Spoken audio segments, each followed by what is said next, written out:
Government on Monday decided to limit supply of underpriced fuel to cut subsidies. Taxpayers with annual income of more than 10 lakh rupees will not get subsidized cooking gas LPG from next month. At present, all households are entitled to get 12 cylinders of 14.2 kgs each at subsidized rate of 419.26 rupees, while the market price is 608 rupees. Prime Minister Narendra Modi will inaugurate National Conference of Scheduled Castes and Scheduled Tribes Entrepreneurs in New Delhi today. The conference is being organized by the Dalit Indian Chamber of Commerce and Industry on the occasion of 125th birth anniversary of Dr. B.R. Ambedkar. India on Monday emphasized to Iran the need for early completion of all necessary procedures for its participation in the $5 billion Farzad B gas field. External Affairs Minister Sushma Swaraj and Iranian Minister for Economic Affairs and Finance Ali Taibnia, who co-chaired the Joint Commission meeting, also reviewed the progress in trade and economic cooperation and a number of related matters. Delhi government has issued notification for the odd-even formula to be effective from 1st to 15th January 2016. A total of 25 categories of vehicles have been exempted from the number restriction, including emergency vehicles and those driven by women only.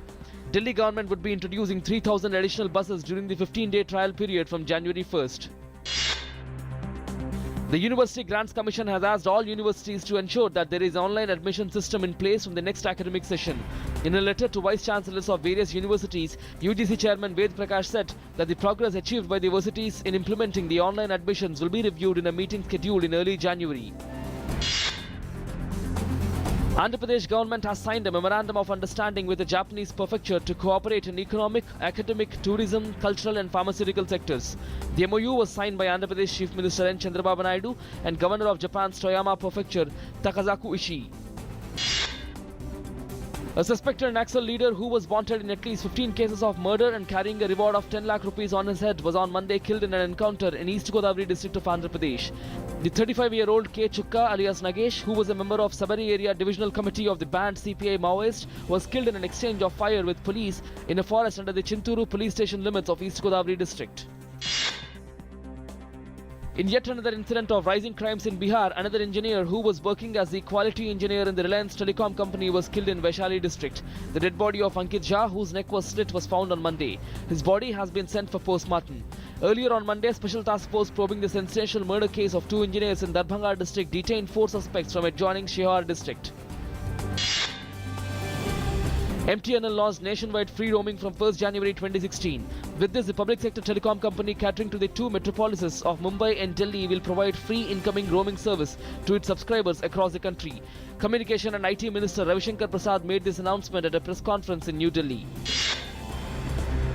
The new state-of-the-art crude distillation unit of Bharat Petroleum Corporation Limited's Mumbai refinery was dedicated to the nation by Dharmendra Pradhan, the Union Minister of State for Petroleum and Natural Gas, and Maharashtra Chief Minister Devendra Fadnavis.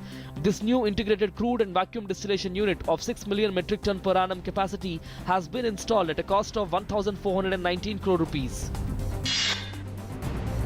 Global equities were lower on Monday, pressured by another downdraft in oil prices and worries over growth in China's economy, while the holiday season kept trading volumes muted. Prices of both Brent and US crude dropped more than 3%, reversing a brief rebound and dragging US energy shares down 1.8% as the worst performing of the major S&P sectors.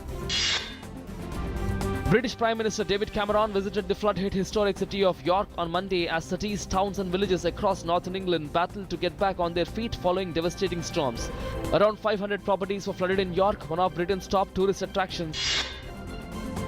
South Korea and Japan reached a landmark agreement on Monday to resolve the issue of comfort women, as those who were forced to work in Japan's wartime brothels were euphemistically known. The United States on Monday congratulated South Korea and Japan for reaching a landmark agreement to resolve the issue of comfort women. Storms hit the US South, Southwest and Midwest over the Christmas holiday weekend, unleashing floods and tornadoes that killed at least 43 people, flattened buildings and snarled transportation for millions during a busy travel time.